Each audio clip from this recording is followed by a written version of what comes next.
Video ezimu tezabadde clear mwazirabidde. Nafunye footage ali clear. Bulungi nnyo njagala okozesa amaaso go. Okozese kye tuyita face expression, okozese movement z'emmotoka, okozese body language y'abasirikale bano, dressing code, biki byonna mu footage ono. Olyoka okakase bye ngendo baga mu forensics wa leero. Kati wuliriza laba video eno.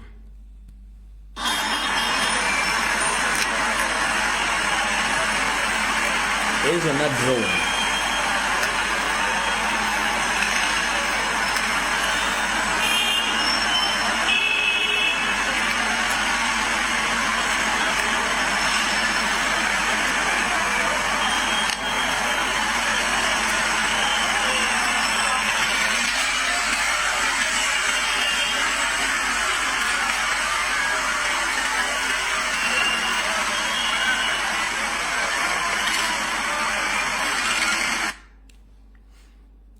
Ndabe ne yokubiri. Njagala wetegereze video ene yokubiri bulungi nnyo.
Wamala okula footage oyo bulungi nnyo kuba oyo ali more clear than. Omuvubuka oli gwe mulabye gwe bayita Hakim Kigozi, muvubuka wa boda boda, avugira mu boda boda ebikampuni bya Museveni byeteeka bya boda boda by'abambega yavugira. Footage asinga obungi mulabye nga naye aga mu group ya Allion Skin ya Fangol. Bwe yali mu lubiri ng'amaze omusasula lwe bali bagenda okuba Ssaabasajja Kabaka yabagamba mutulinde mu campaign tugenda balagirako bwereere. Eyo statement mwagiwulira kati ze zino group. Kati ebifaananyi ebisinga obungi mwabirabye sigenda biddamu naye ono omusajja ono gwe mulaba oyo owa poliisi oyo mumula bulungi nnyo oyo ye tumugyeyo bulungi nnyo ono ye yalabikiddwako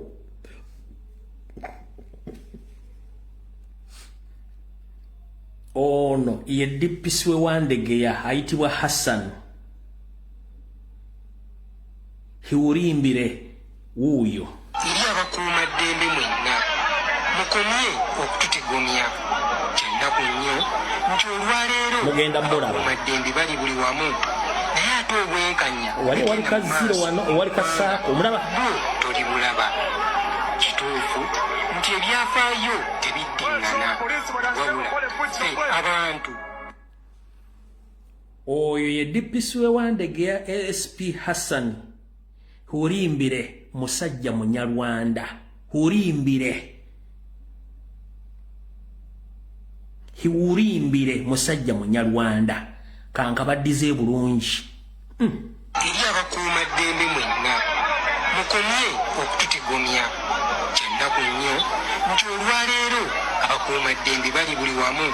naye ate obwenkanya genda mu maaso ggwanga bo toli bulaba kituufu nti ebyafaayo tebiddiŋŋana wabula abantu nja kusaba mwenna abalina ebifaananyi bya famire baganda bena buli kimu nga muli mu sisitimu n'abatali mu sisitimu mubituleetere oyo tumulabise mutegedde bulungi omwami oyo amannya ge nga bawadde kati mu vidiyo Damulira gye yabaddemu nga agamba nti abaana ba ghetto mulumbe lumbuye mulumbe wayisa mufumbira mulina amasimu nina ekifaananyi kyengendo balaga mukakase nga ggayi ali bamuyita wolofu muka video kano yabadde nga akoza birthday then tusimbule buli omu wetegereza ka video kano oyo oyo ona muri mugongo ono w'enkofiira oyo wolofu omulabye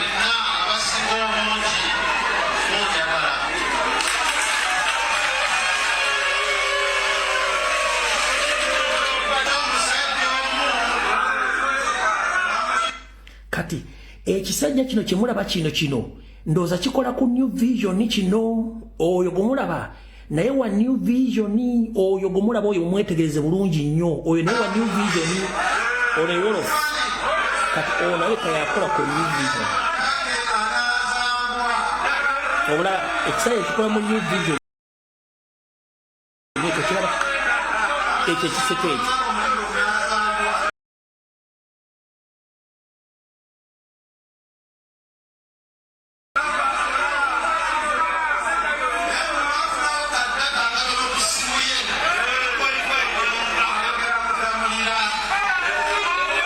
ekyo kikola mu New Vision ekyo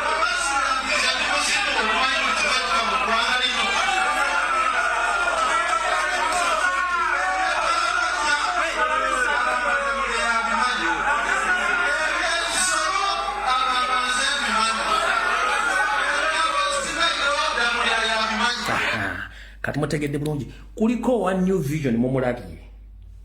kuliko ne guy gwe bayita wolofu kati guy gwe bayita wolofu bebamu ku kibinja ekyabadde mu ttiimu eyakubye n'okutulugunya abaana baffe kamubalage wano mu kifaananyi oligino mu kirabe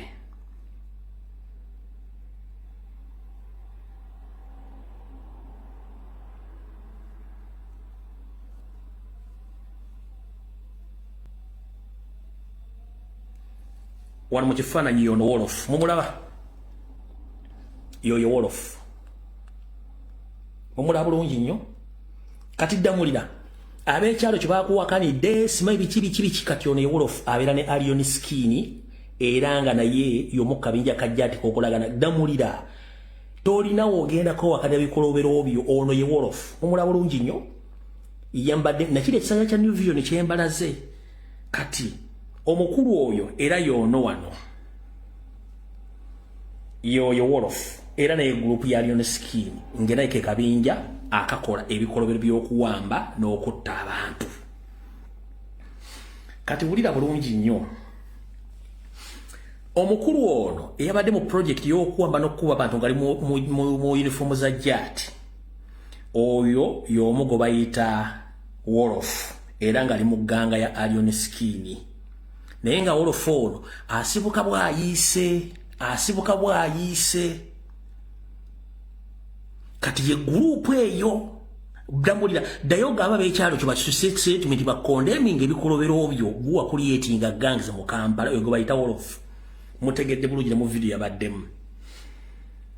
kati ono gwembalaze ye Hakimu Kizza era nayo ye tiimu yani ye tiimu ya Damulira ono mwambulabe na Hakimu Kizza ye group ya Damulira ono avuga boda naye nga naye group ya Allion Skin kati Komanda Waiza waliwo guy gotenetegereza era bwe mukubadde badde ba tracking abaana baffe gayo ono naye abeera ku Wandege police station kwakolera era ne agent wa Damulira mu system ya jati okutana okune akolera ku Wandege police station bamuyita Frederick. Kati wayiza bwabadde ng'okutte video gwewatunudde butunuzi neti wategereza muntu yakubadde mabega nolindako nga sinazanya video wayiza wakutte video ne omuntu gwakwaddemu ati tomutegedde yabadde mu group yabadde ba tracking oyo yegayi gwe bayita Freddy kwakolya ku polisi ye Wandege yomu kuba baddemu nga ba tracking abaana nga temanyi yoyo bamuyita Freddy naye nga akolya ku polisi ye Wandege naye nga yomu ku baana badda muli abajjata batambulirako kubana wadde oyogera bino byadde oyogera omulaba yadde atunula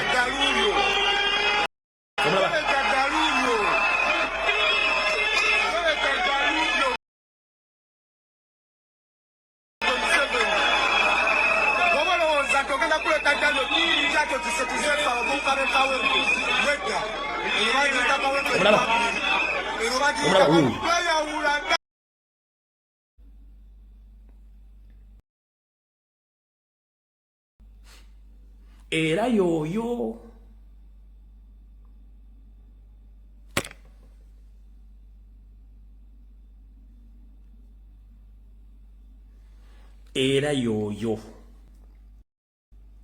zezimu ku ttiimu za Damulira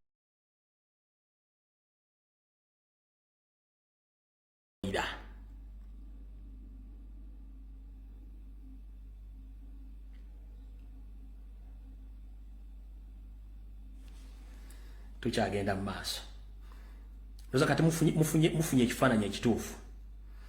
kati bwe tuvaawo omu ku komanda era akulira jati ng'akolagana eddamulira kubawa ebiragiro bamuyita Captain Mulijo Moses ono komanda wa jati ng'akolera ku CMI era olumu abeera n'aba SFC yono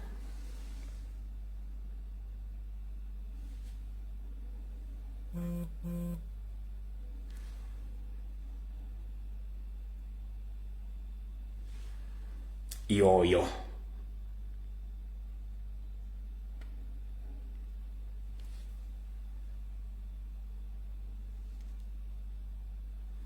yoyao Mulijo Moses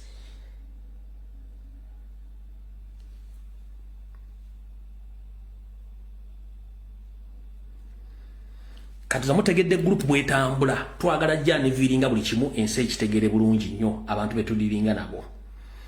kati bwe tuvaawo waliwo omulala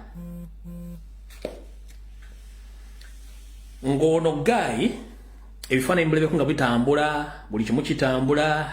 yali kopolo ng'ali kulankaza kopolo yali akola ku polisi wankulu ku police station omwami ono amanya ge tukyaganoonya bulungi nnyo naye nga naye y'omu ku bantu aboperatingira mu disguise wa polisi wa jati wa flying squad amanya ge mwagategedde bulungi nnyo oli gwe mbalaze mu kifaananyi kiri mulindewo katono nnyo wano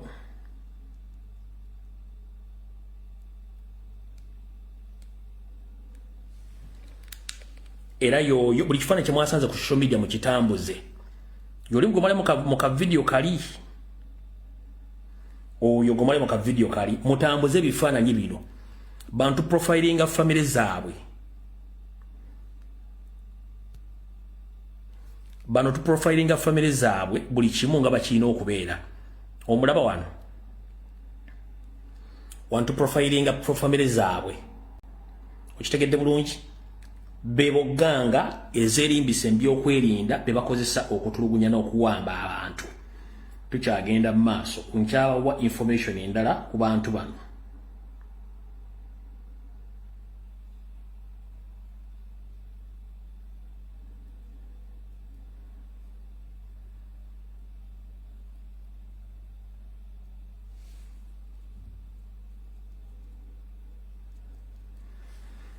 nde mukatono wano na footage gwe nnoonya wano.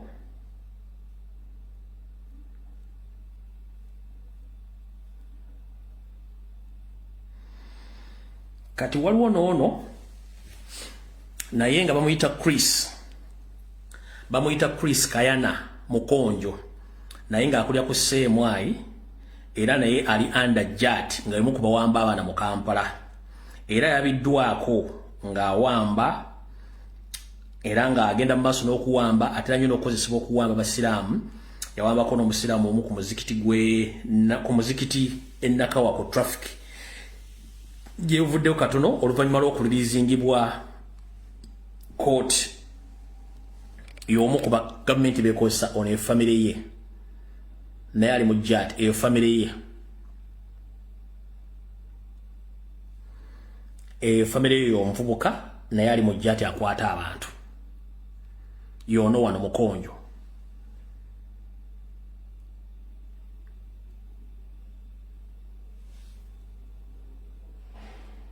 Kati bye abantu sofa footage gwe twakafunako atambula era gwe twagala okutegeeza abantu. Bwe mmala batuusaawo then nkyayongera okutegeeza abantu abawakanira Damulira n'abate bamumanyi nti ffe tumutandiseeko wano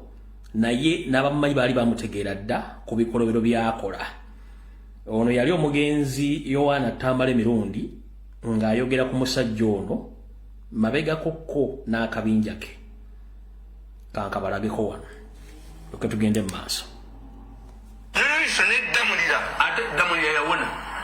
si papa yajja wange nanga Damulira atutte emotoka yange ya miliyoni bitanji muleke namugere nidda tuyingire mu Lwensinga tuyingire mu Lwensinga njagala tuyingire mu Lwensinga Damulira emotoka emuttire mu kkubo mpasente emuttire mu kkubo naye tujja kuleka kantu ku nsi nalwesyo ne Damulira temujja kuleka kantu ku nsi mujoze nnyo abantu ne bakwata akawunti z'abantu. Do you know to refuse your account kasente zisibaba bazikwata nageze nkenda kukonyera nalwezo Damulira oluzungu lutono. Damulira yajja wano yatuma omuntu wano Damulira g'obutami yagenda yadduka genda awandagalanga mpisi. Damulira awandagalanga mpisi yagenda awandagalanga mpisi omutima omubi ne kabuli bwebali muzika mukono bamuzikangako wewetta Damulira bamuzikangako wewetta diri baganda wapatirolize Uganda bagafero baganda but can we argument is okay when do you realize nti si papa mubi si papa badakuge motoka z'okutali ndoza mukitegedde ffe tujjayo bujja abantu batebategedde ku bantu bano abaterrorizing Uganda. Kati gwe Munnayuganda addeeyo n'ogamba nti bye tukola bikyamu oba tetwagala kukola oba tetwagala kutegeeza abantu kituufu njala bategeeza ebintu bino byonna bye bakola. Kati njagala nkulage ka footage kano mwakalabye naye temwasoze kanalayizinga kano.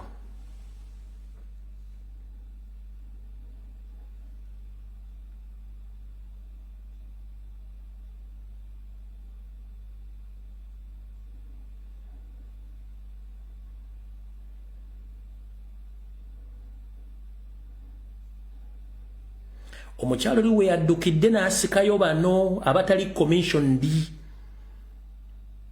Oyo omukyala we yabasikidde oyo kubanga mubakwatako omuku oyo ne muzza ku ssali ne munyiga yabadde ayina okubanga agenze oyo abo. Kati sooka weewuunye lwaki amagye agali mu uniform ge gali eri bano ndowooza olanga abayombesa muddeeno muveeyo kubanga ye ategedde nti bano baakoze ensobi. Tebali commission dikola mulimu ogwo. Ekyo temwakyana n'abagamba muveeyo muddeeno. Era ndowooza n'emmotoka zonna ezizze zonna za JAT eyo ttiimu ya Damulira Air Ghetto Structures zeyakola okuwamba n'okutulugunya abaana ba National Platform. Footage omu gwe twandibadde tubalaga tateekeddwa kulaga ku social media olw'ensonga nti social media enaku zino aliko community guidelines ebifaananyi mu tebikkirizibwa zo mutegedde bulungi ki ekiriwo. Kale katusooke tuveewo.